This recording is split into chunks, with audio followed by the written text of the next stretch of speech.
So in a previous episode, I introduced to you this concept about the stories we tell ourselves. If you were not here, you're sort of going to pick up missing an episode. But I'm going to give you a little recap because that's what Netflix taught us. That the recap can help you catch up on an entire season lost. We talked about how all of us as human beings tell ourselves stories that give context to our lives. But it's more than that. It's that every singular human emotion that you will ever experience, that you will ever hold on to, that will ever hold you, needs a story to exist.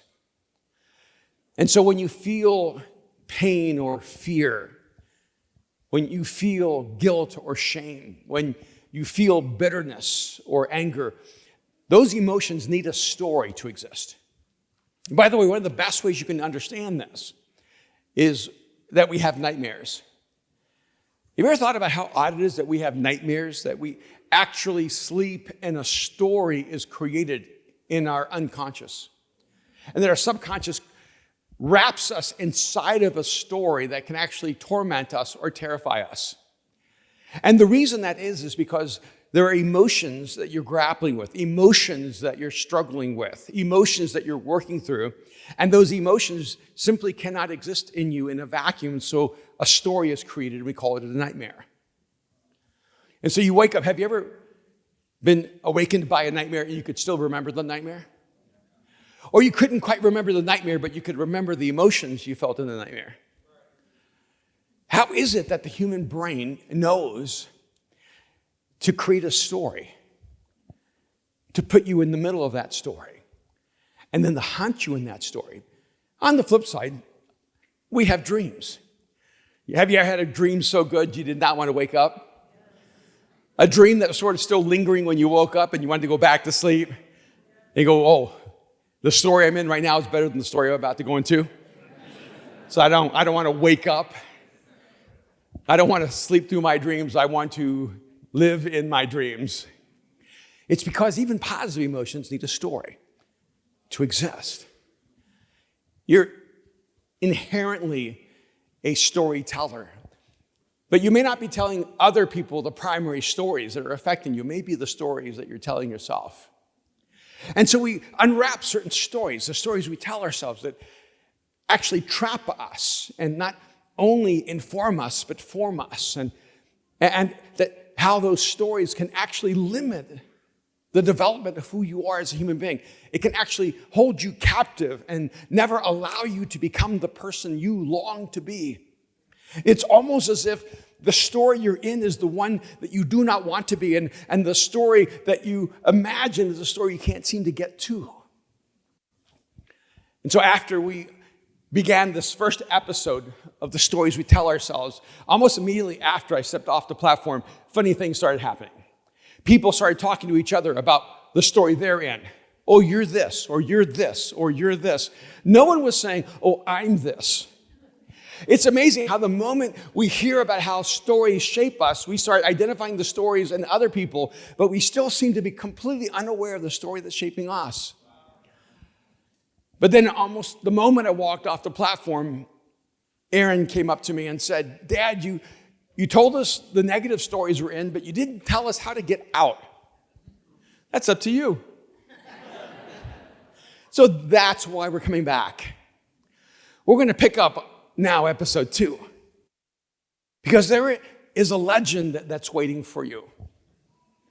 But it's a legend you have to choose no matter what story you're in right now. And so I want to talk about flipping the script, about the rewrites.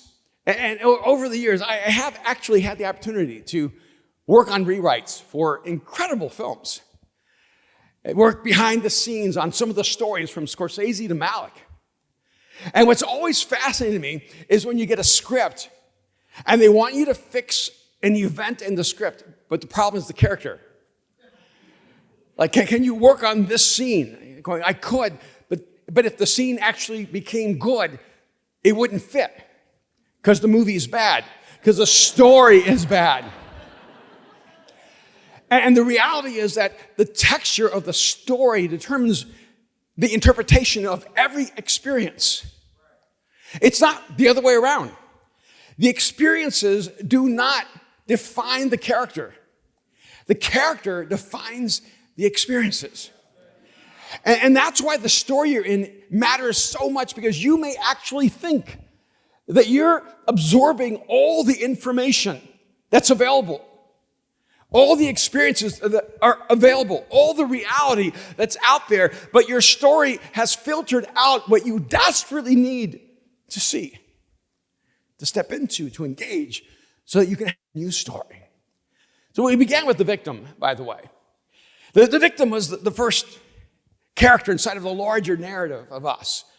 The victim we found from the very beginning of the human story with Adam and Eve, with man and woman. That moment in the garden when they severed their relationship with God, and God comes back and says, what did you do? Because they ate from the fruit that they were not supposed to eat from. And of course, what we find is the man immediately blaming the woman. Because the pattern when you're the victim is blame. There's always someone to blame for your life. So Adam blames the woman and God. And the woman, not given a lot of options, blamed the snake. But you always find someone to blame. Now, it's kind of amazing to me. There are only 2 people in the world, and they couldn't take responsibility. I have a feeling if there had only been Adam, he still would not have taken responsibility. He said, God, the woman you gave me. So this all begins with you, God. You're to blame. And one of the curious things about us is it doesn't matter how many people are in our story, we'll always find someone else to blame when we're the victim. And so if you happen to have people available, you'll blame the people in your life. It's your fault that I'm going through this. And if you don't have people to blame, you'll blame some circumstance. It's because of these things that I'm like this. And if you aren't satisfied with blaming people and blaming circumstances, you'll blame God. That's why there's so many people who are angry with God, because you need God to blame. In fact, some of you need to believe in God because you need someone to blame. But I always find it's interesting that that's not even the limitation of our need to blame when we're victims. I know people who do not believe in God and still blame God. Pick one. Either God does not exist or he's not responsible. But you cannot hold God responsible if he does not exist. We need God just so that we have someone to blame for who we are, where we are, and what we've done and who we've become. Is your pattern in life that you blame, and your internal script is, you did this to me. You being whatever else is out there. You humanity. You, the universe. You, God. You, the environment. You, my parents. Some of you have spent your entire life blaming someone for who you are now. But when will you flip the script and finally take responsibility for your life? There's this interesting passage because, you see, out of this narrative, out of this story, you can elevate to your legend. He said, every one of us have a legend we're supposed to step into, but you don't stumble into it. You don't crawl into your legend. You don't descend into your legend. You have to rise up to your legend. And if you are right now the victim, you can become the healer. Listen to these words in 2 Corinthians chapter 1, verses 3 through 7. Paul writes, praise be to the God and Father of our Lord Jesus Christ, the Father of compassion and the God of all comfort, who comforts us in all of our troubles, so that we can comfort those in any trouble with the comfort we ourselves have received from God. For just as we share abundantly in the sufferings of Christ, so also our comfort abounds through Christ. If we are distressed, it is for your comfort and salvation. If we are comforted, it is for your comfort, which produces in you patient endurance of the same suffering we suffer. And our hope for you is firm, because we know that just as you share in our sufferings, so also you will share in our comfort. So I want you to realize that if you're looking for an out from suffering, God is not the out. See, I think a lot of times people go, okay, I'm open to God if God will show me the loophole out of suffering in this life. But there is no loophole out. See, one thing that is common to all of us is that all of us have wounds. All of us have pain. All of us have suffering. And the reality is that the victim thinks that they're the only person who's been through this. But your pain is not what makes you unique. Your pain makes you common because we all have pain. And so here, he doesn't say, here's the way Jesus gets you out of suffering. He's saying, this is what he's going to do out of your suffering. He's going to move you from the victim and raise you to your legend so you can become the hero. You can become the healer in the story. Now, my wife Kim never really tells her story, so I always have to tell it for her. Because I saw this again, how the victim becomes the healer. Some of you may not know that my wife Kim was an orphan from the age of 8. And she lived in a foster home from the age of 8 all the way through to when she left for college. And even though she went off to college, she still loved that foster family and made them her family throughout her life. She had 9 brothers and sisters, and they all dispersed to different homes and different circumstances. Some became homeless and drug addicts or pregnant when they were teenagers. And Kim knew that she had to find a different way out. And she started walking herself across a farm where she was working on the tobacco fields from her childhood. Walked into a church. On her own, began searching for God and eventually found him. She knew education was probably her only hope to get out of the poverty that her entire family was trapped in. And so she finished high school and got a scholarship to college and finished with an education degree and winning awards. I met her when she was getting her master's degree. And when my wife Kim began teaching in the 3rd grade, I had this sense that she was investing in 3rd graders because that was about the age where she was abandoned. And she wanted to help those kids in this critical transition in their life. But last night in her house was a culmination of some of her lifelong dreams. She wanted to create a way for foster kids who were transitioning out of the system to not simply struggle through the transition, but to find transformation. And so they created the Mosaic Educational Institute initiative. And through MEI, they invited all these mentors, some of the most successful people we have at Mosaic, invited them into this initiative and said, would you come and mentor these emerging leaders and help them have a vision for a bigger life and give of your hard-earned money and invest in them so they can have a future. And so last night, the first dozen students came through. The first dozen emerging leaders were in our home. And when I watched Kim and those mentors working with them, and some from Christian backgrounds, some from irreligious backgrounds, some from Muslim backgrounds, but all of them discovering that even though their story may have began as victims, they don't have to stay victims. They can become healers. That all of them have a future and a hope.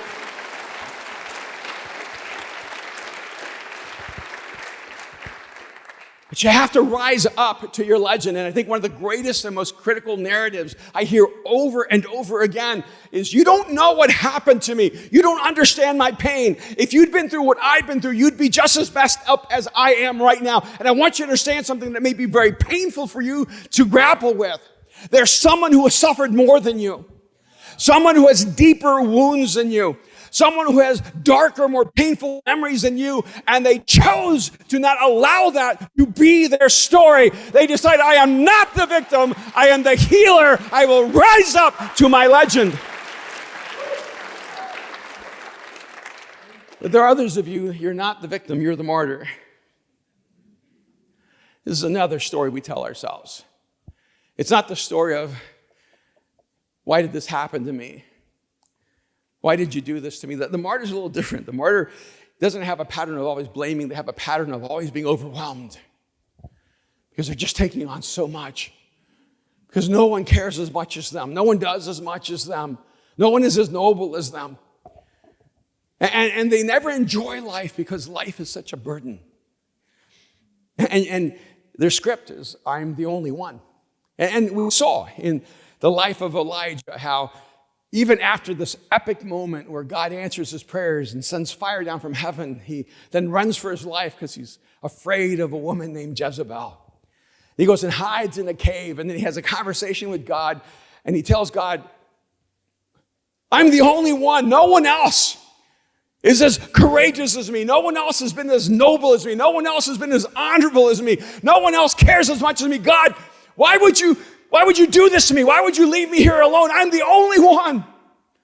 And God says, well, you're the only one plus 7,000 others that you don't seem to be able to recognize. See, the martyr convinces themselves that they're the only one who cares. They're the only one who's making a difference. They're the only one who really carries the burden of life and humanity. And if you believe in God, it just makes you worse. Because you have Jesus dying on the cross, and so you think every day you're dying on your cross.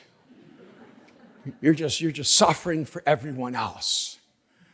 And we've been brought into this, I think, really, really destructive psychological, theological framework of God does not want you to enjoy life. God wants you to suffer through life so you can be holy. I remember when Kim and I were getting our master's degree, we had a friend, and he seemed to me to be really holy.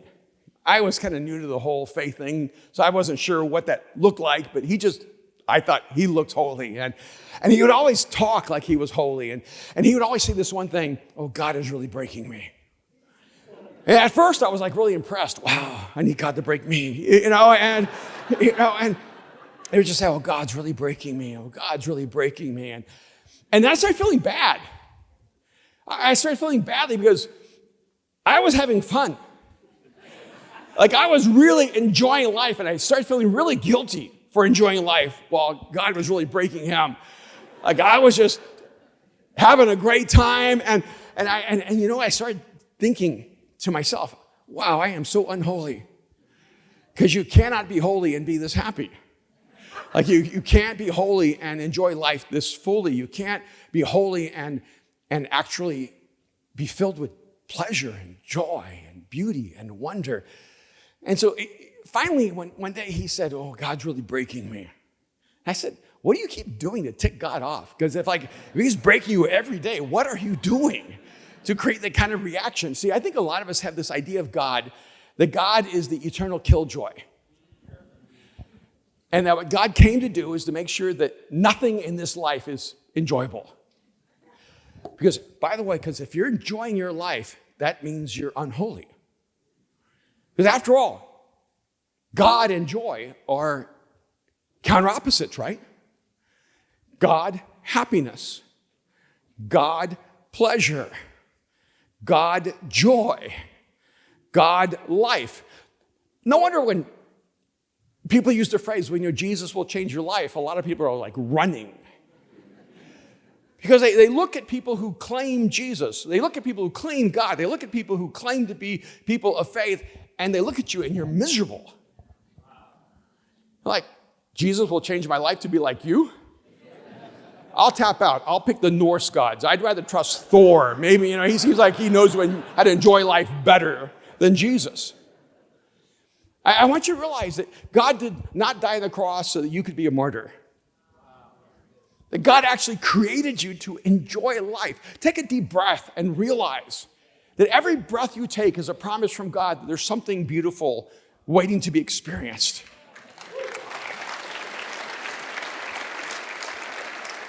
But you have to rise up to your legend. If you're the martyr, and I know some of you are, and you've convinced yourself this is what makes you spiritual, this is what makes you special, you're just always suffering. Life is always hard. If you're always overwhelmed, if you're always stressed out, that's not God. See, that's you. You see, if you don't have enough energy to wake up in the morning and be grateful to be alive, that's not God, that's you. If you don't have time to laugh, to love, if you don't have time to dance and to sing, that's not God. That's you. See, God is the God who teaches you how to dance in the rain. God is the God who teaches you to see beauty and wonder all around you. God is the God who wants to fill you with all joy and with all hope. Life is a celebration. I always thought it was odd when people would come even to Mosaic from other religious experiences and go, I don't know. I don't know if it's right. Because people like sing loud, clap, laugh, especially when I'm funny. Is that sacred? Is that allowed? Is that okay? Because most of us, if we had a sacred experience, you know what sacred is, right? You walk in, it's quiet. You walk in, no one talks. You walk in, no one's happy. Walk in, and everyone has to experience something somber and morose because we know that's where God is. You don't realize God is not at the cemetery. God is at the party.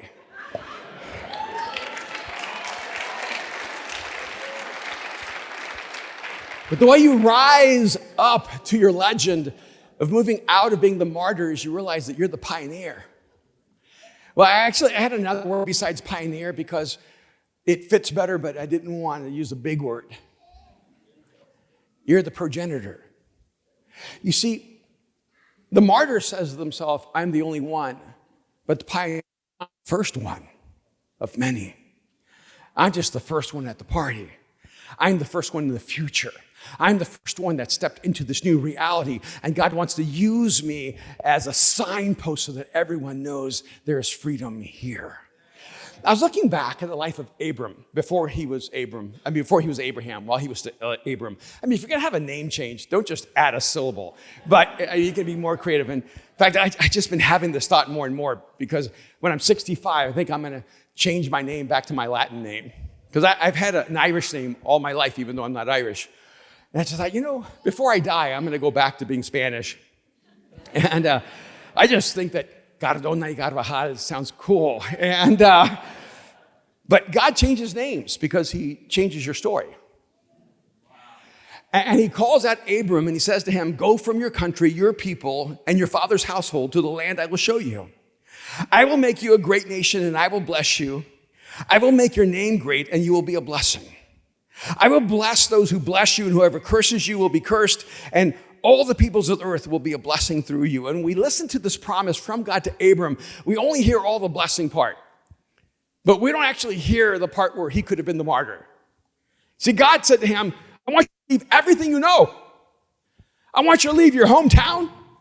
I want you to leave your family. I want you to leave your friends. I want you to leave everything you've built. I want you to leave everything you've ever put your hands to, and I want you to give it all up and follow me into an uncertain unknown. And if you'll follow me, then I'm going to do something so extraordinary, it's going to take multiple generations for it to happen, so you won't really fully experience it. It would have been so easy for Abram to go, oh, so you want me to live the life of a martyr so that my children and my grandchildren can experience the full benefit of your vision for their future. But what about me, God? It would have been so easy for Abraham to say, God, I'm the only one. And God said, no, you're not the only one. You're just the first one. And someone has to go first so that everyone else knows where the future is going, where the freedom is waiting for them. And I can tell you, there have been times in my life where I know that God has called me to be first. And it's a very lonely place. Because when you're first, you are there alone. And a lot of times when you're first and you're there alone, everyone that knows you is angry that you're there. Because now you're giving a new possibility of a different future. See, the moment Abram follows God into a new world, that new world now exists. The moment Abram follows God to the new possibility now exists.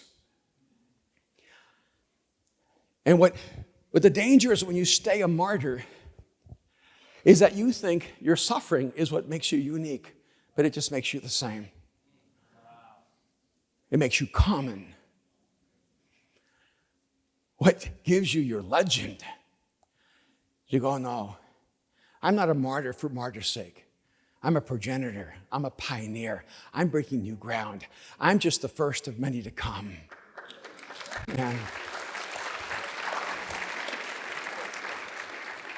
But not only do you have the victim and the martyr, but we also saw that we have the innocent. Now, the innocent's tricky. Because when you listen to someone's story, when they tell the story of them, it's easy to identify the victim because the victim immediately blames other people. And it's kind of easy to identify the martyr because they think they're the only one who cares. They're the only one who's suffering. They're the only one who's making it happen.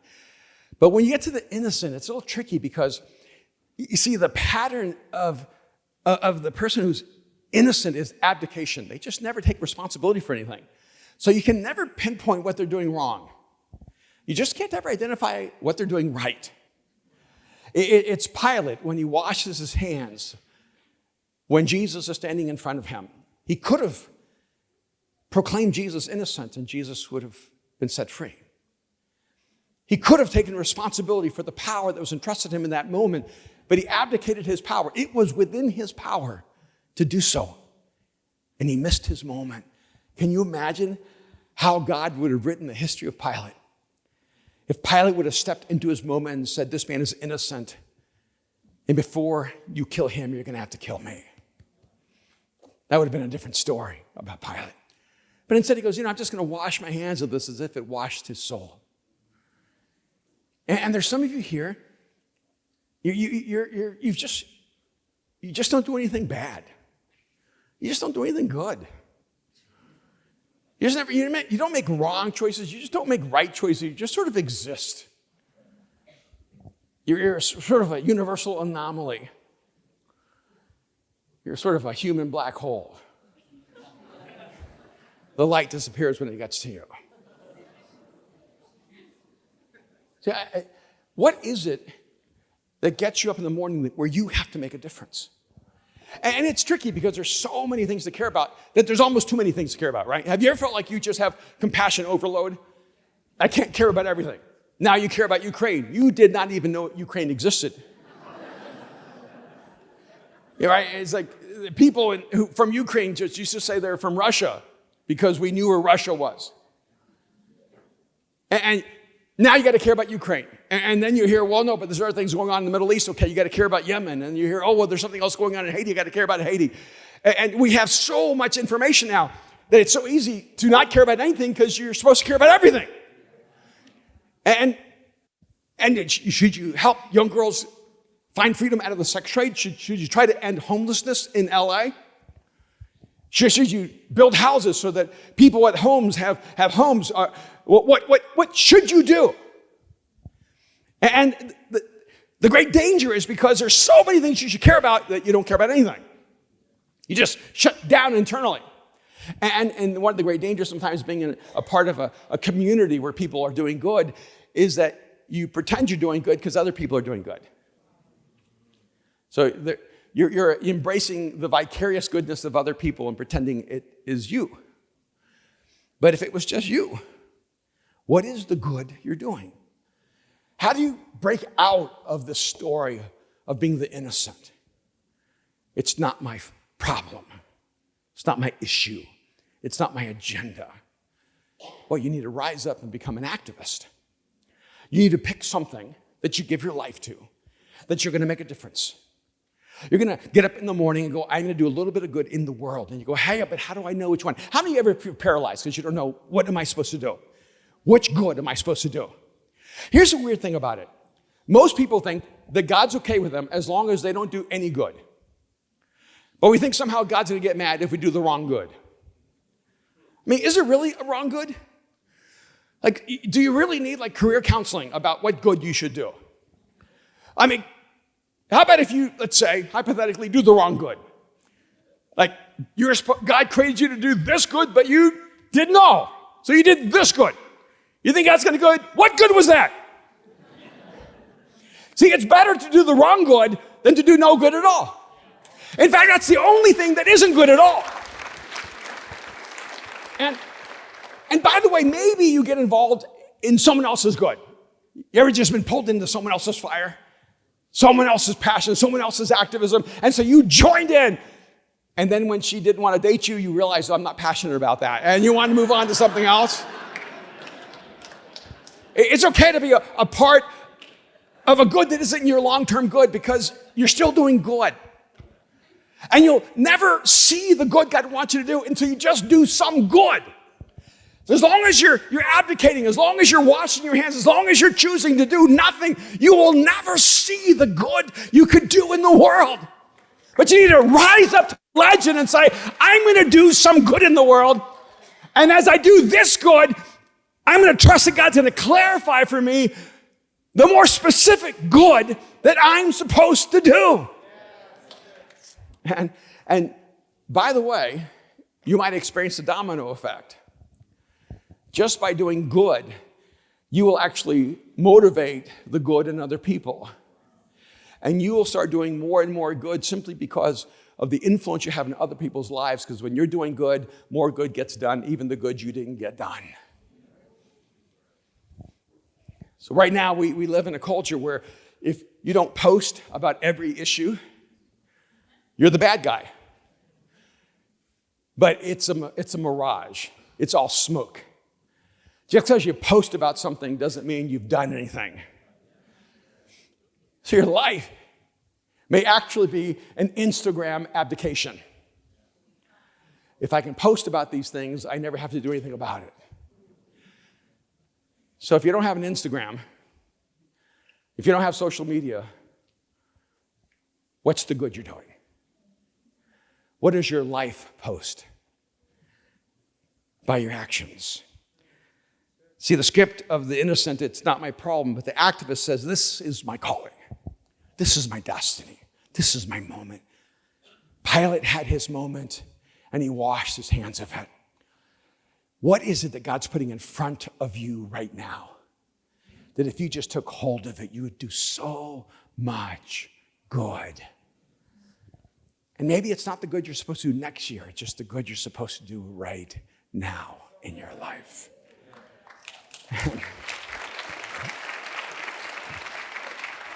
By the way, the person that really inspired me in this was a guy named Caleb. He lived back with Moses and Joshua. And a part of it is because it would be so easy to get to a certain stage in your life and go, I just don't have time to do good, or it's past my doing good stage in life. And in Joshua 14, just want you to listen to this narrative. This is beginning of verse 6. Caleb is now 85 years old, so, I think he'd be allowed to retire. It says, now the people of Judah approached Joshua at Gilgal, and Caleb, son of Jephunneh, the Kenizzite, said to him, you know what the Lord said to Moses, the man of God at Kadesh Barnea, about you and me. I was 40 years old. He said, I was a young man back then. I was 40 years old when Moses, the servant of the Lord, sent me to Kadesh Barnea to explore the land. I brought him back a report according to my convictions, but my fellow Israelites, all the cowards who went up with me, made the hearts of the people melt in fear. I, however, followed the Lord my God wholeheartedly. So on that day, Moses swore to me, the land on which your feet have walked will be your inheritance and that of your children forever, because you have followed the Lord my God wholeheartedly. Now then, just as the Lord promised, he has kept me alive for 45 years since the time he said this to Moses, while Israel moved about in the wilderness. In other words, while they've been wandering around, I've been waiting for my moment. So here I am today, 85 years old. I'm feeling so young right now. I am still as strong today as the day Moses sent me out. I'm just as vigorous to go out to battle now as I was then. Now give me this hill country that the Lord promised me that day. You yourself heard then that the Anakites were there and their cities were large and fortified, but the Lord helping me, I will drive them out just as he said. Then Joshua blessed Caleb, son of Jephunneh, and gave him Hebron as his inheritance. So Hebron has belonged to Caleb and the son of Jephunneh, the Kenizzite, ever since, because he followed the Lord, the God of Israel, wholeheartedly. See, what's happening here is that Joshua was going to give Caleb it out. He said, man, you're 85. We've wandered around for decade after decade after decade. You've got to be tired. I'm just going to let you settle down, settle in, and not take any more responsibility for anything that needs to happen. And Caleb goes, what are you talking about? I've been held back by these passive, fearful cowards that are our people. I've been waiting 45 years to step into my destiny, to step into my calling, to step into my moment. You cannot take that from me. So at 85, Caleb demands the right to finally act on his calling. And he says, I want the hill country where the giants live. That's my inheritance. And I'm going after it. And I love Joshua going, all right, it's all yours. There are some people who have more courage in them at 85 than you have at 25. There's some people who have more life in them on the last day of their lives than you have every day of your life. What is it that burns inside of you? What is it that gets you up in the morning? What is the passion, the urgency that brings you determination, that brings you resilience? That says, I have to get this done. You'll never rise up to your legend if you live your life abdicating the opportunities God gives you. Stop blaming God for other people having opportunities that you always had, but you never had the eyes to see or the courage to live.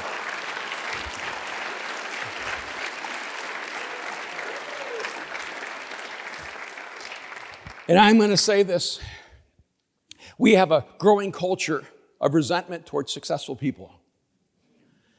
We have a growing culture of resentment toward people with wealth. We have a growing culture of resentment with people who accomplish more than us. Because if we can tell a story that they're less than us, that we're more noble than them, it allows us to live a life of abdication. Maybe, just maybe, the difference between us and them is that they had the courage to step into their moment and rise up to their legend.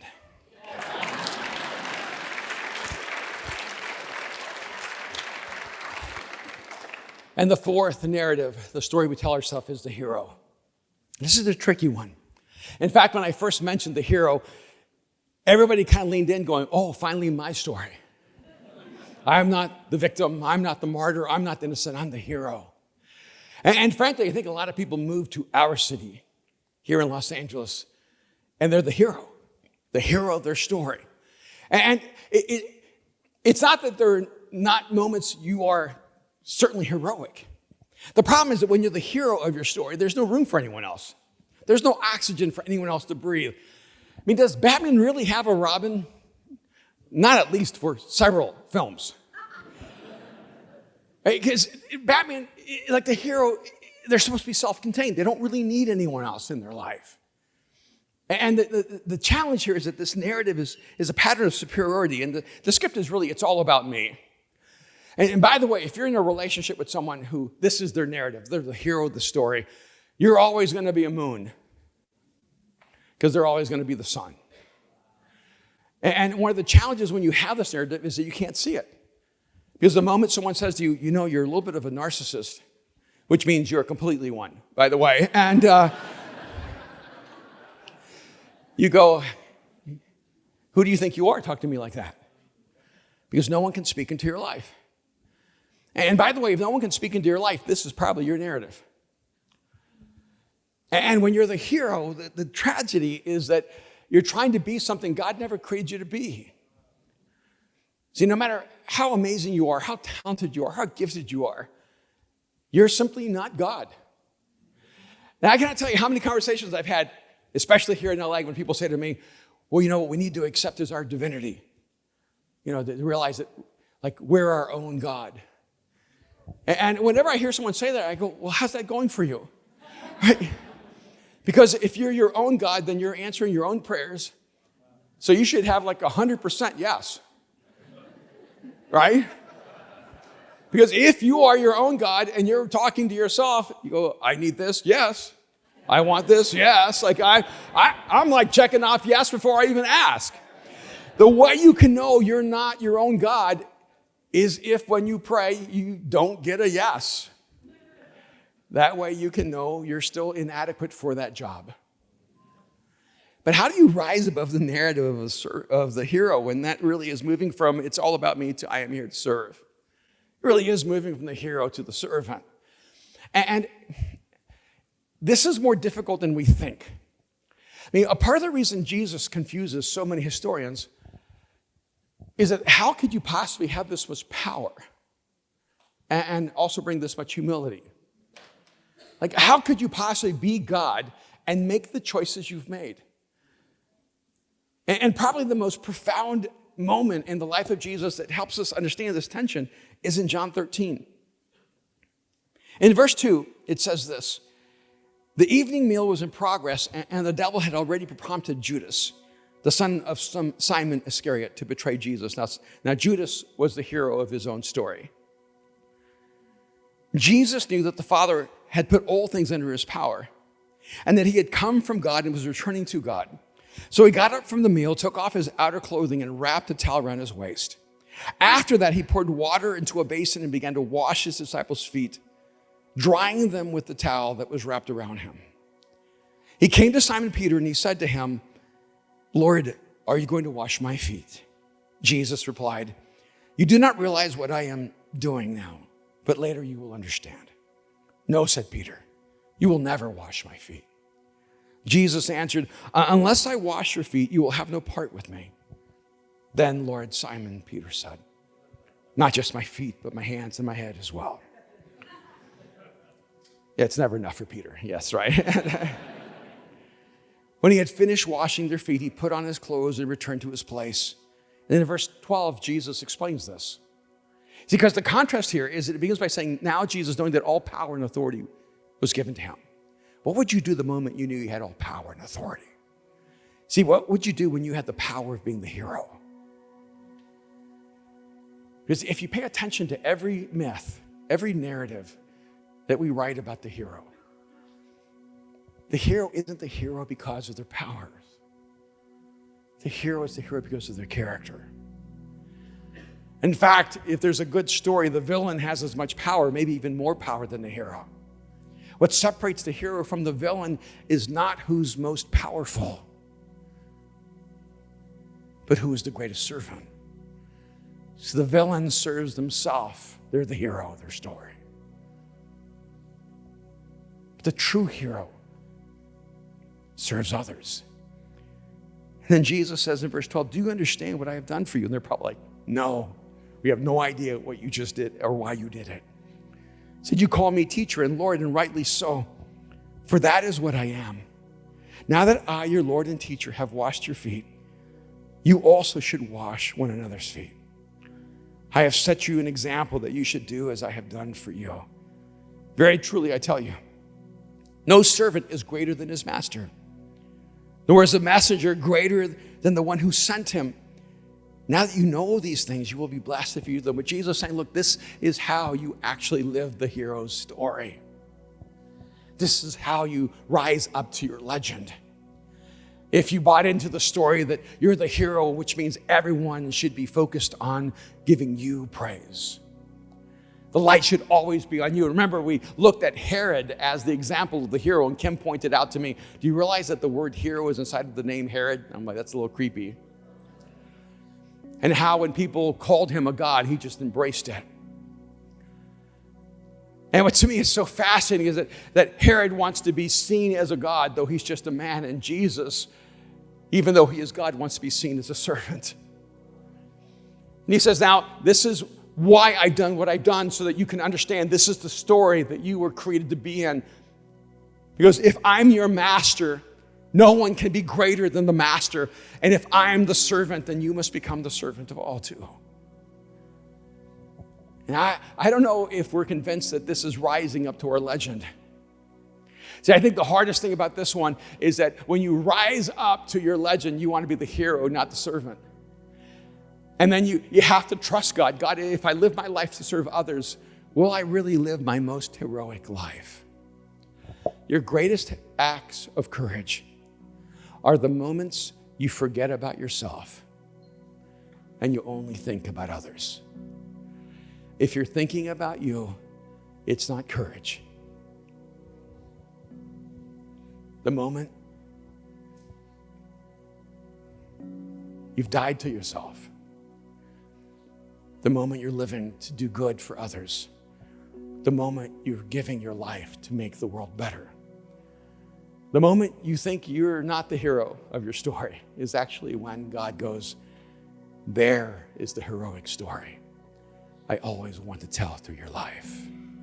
You got to flip the script. You got to move from being the victim to the healer, from being the martyr to being the pioneer or the progenitor. Move from being the innocent to being the activist. Move from being the hero to being the servant. Because no matter how much it seems your story is holding you captive, there's a story waiting for you yet to be written.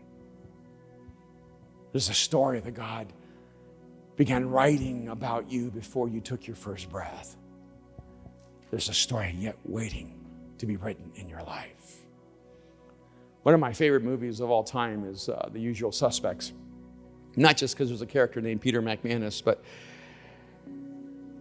but in spite of his infamy, Kevin Spacey plays this extraordinary character named Kaiser Soze. And in the entire film, he's simply telling a story by pulling together pieces to tell the story people wanted to hear. Because what he had learned long before is that if you can tell a story powerful enough, you can hold people captive to it.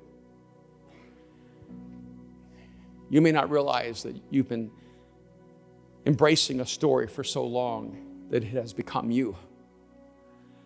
And when you ask Jesus to change you, he's not going to change a moment of you or an emotion in you.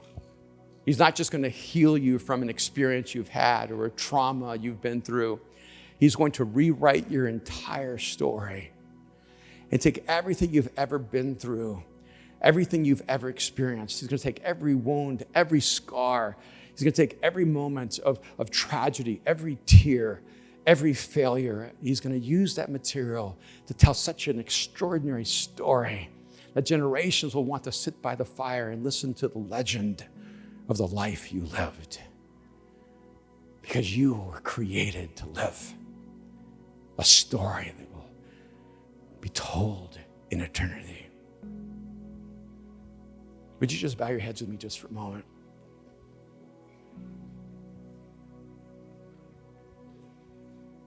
You might be here